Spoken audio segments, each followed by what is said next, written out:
Sa wheat feeding naman na ginawa ko, talagang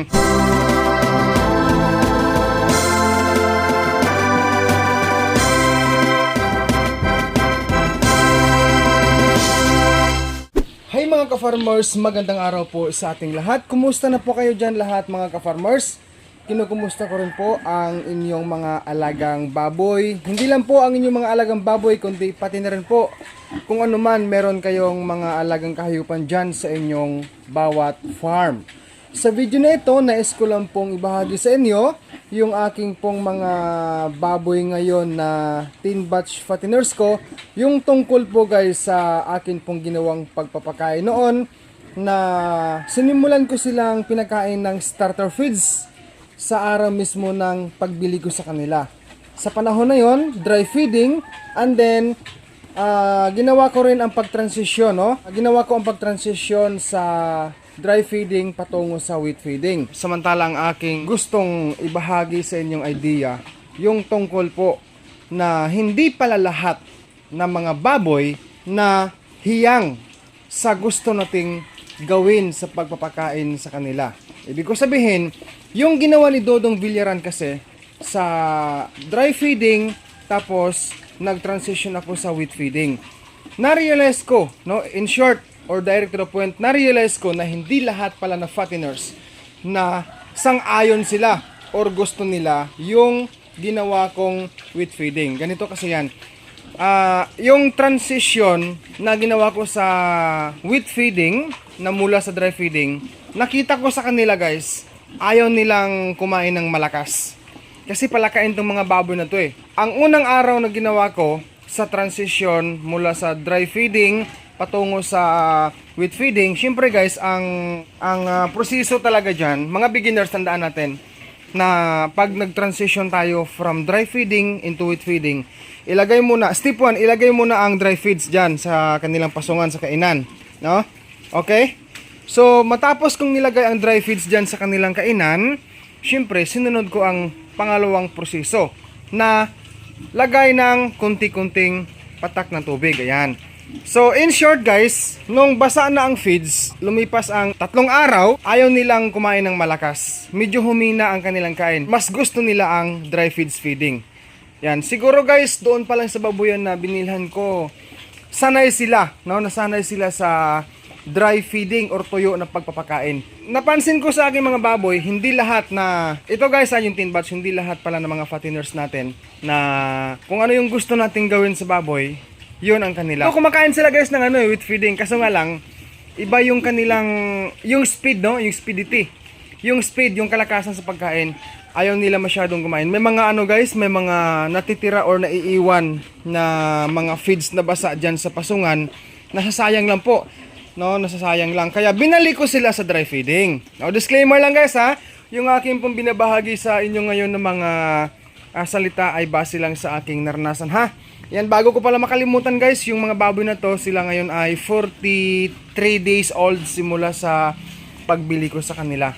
Bilang paglilinaw, karagdagang kasagutan sa mga nagtanong sa akin kung ilang buwan itong mga baboy na to since birth. Sila ay, sa nasabi ko, 43 days old since buying, plus 45 days old edad nila na binili ko, sila ay 88 days old since birth. Yan po ang paglilinaw na akin pong kasagutan. Handog ko para sa lahat na nagtatanong dyan.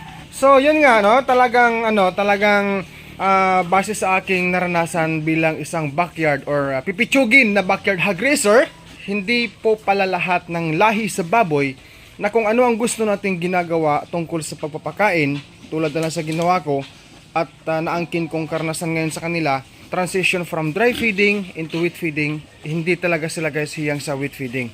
Ang sabi nga po ni kabayang Richard Escolta, sabi niya, sa akin boss, kahit wheat or dry, wala silang pili. Kaso lang, pag wheat, lakas maka-attract ng langaw.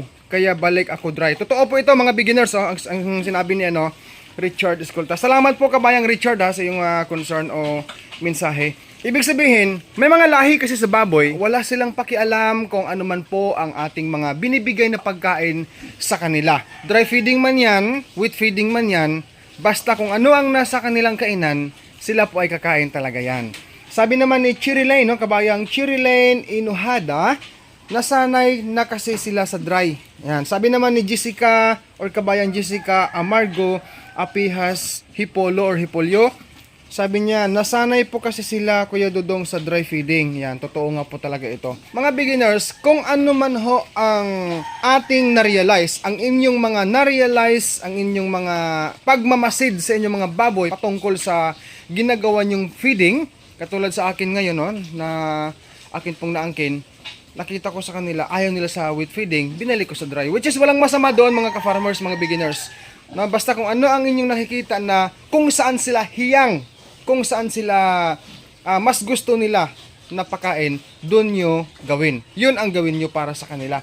Yung sukat ng feeds sa grower stage ngayon, tumatakbo kasi sa sa 17 kilos hanggang 20 kilos per day ang 10 fatteners na ito. Kasi nga, 1.7 kilos hanggang 2 kilos ang kakainin sa bawat baboy sa bawat araw. So, ita times ko sa 10 kasi 10 heads to. So, kung 1.7 kilos times 10 heads is equal to 17 kilos a day. Kung sa 1.7 kilos per head per day. Ngayon, kung i-shift ko sa 2 kilos per head per day times 10 heads is equal to 20 kilos. No? So, kaya nagtatakbo sa 17 to 20 kilos. Ang sukat sa feeds na yan, sa grower stage nila ngayon, tama po. Yung dry feeding guys, ganyan, merong natitira. Pero maya-maya po, pagkatapos kong maisantabi yan, okay ng formation sa feeds.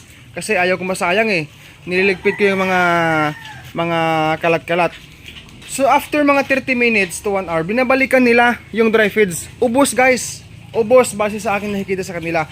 Sa wheat feeding naman na ginawa ko, talagang mabilis maano yung mga langaw, no? Dadapo ang mga langaw, tapos may mga naiiwan. Mabilis po talaga maka-attract ng langaw. Simple lang. Pag ayaw ng baboy na wheat feeding, nasanay sila sa dry feeding, doon natin i-shift. Ibalik natin sa dry feeding. Kasi po, kung aking ihalin tulad lang, base sa aking first batch fatteners noon hanggang sa 9 batch fatteners, wala pong wala pong pili yon. Pinakain ko yun sa simula ng dry feeding, tapos inapayan ko sa grower stage ng wheat feeding. Okay naman mula sa first batch hanggang 9 batch fatteners. Okay, disclaimer lang ulit, yon ay base lamang sa aking mga naranasan ha. Pero itong 10 baboy na fatteners na to, ito pong pang 10 batch na to, iba po ang aking nakikita sa kanila, no? Iba po talaga, kakaiba po. Kaya yan ang dahilan kung bakit ko binalik sila sa dry feeding. Beginners, atin pong tandaan na dry feeding man o wheat feeding, depende sa nakasanayan po sa baboy natin na kanilang kinakaing pagkain. Ang importante po, nabubusog ang mga baboy natin sa bawat kain nila. Mahalaga rin po na ating isaalang-alang na meron pong supply sa tubig ang ating babuyan.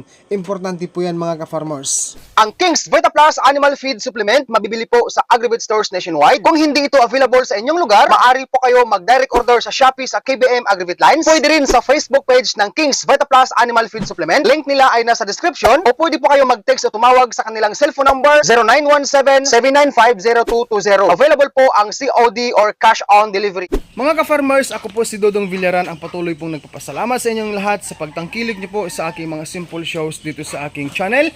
Kung ikaw po ay hindi pa ho nakapag-subscribe, subscribe ko na po and hit the bell ring for more upload. God bless po sa ating lahat mga ka-farmers and peace out everyone.